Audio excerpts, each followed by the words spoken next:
আমার যে এসব একদম সহ্য হচ্ছে না। আমার খুব লোভ লাগছে। দে তো, আজ পেট ভরে মাছ খাই। এই রে, এ তো পেতনি। লোকের মুখে যা শুনতাম তাই তো আজ সত্যি হলো।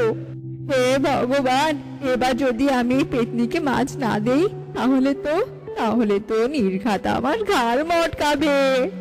এখন এখন তাহলে কি করব? এত টাকা দিয়ে আমি মাছ কিনলাম, সব কিনা আমি ওই পেতনিকে এখন দিয়ে দেব? তাহলে তো আমার ব্যবসা পুরো নষ্ট। কি হলো, চুপ করে আছিস? তুই কি মাছের ঝুড়িটা দিবি নাকি আমি নিয়ে নেব? আহা হা, কতদিন পরে মাছ পেয়েছি হাতে। কি সুন্দর গন্ধ, মন একেবারে জুড়িয়ে গেল। এবার এবার আমি কি করি? মাছের পুরো ঝুড়িটাই তো এই পেতনি নিয়ে নিল। এবার আমি কি করব? ও যদি সব মাছ খেয়ে নেয়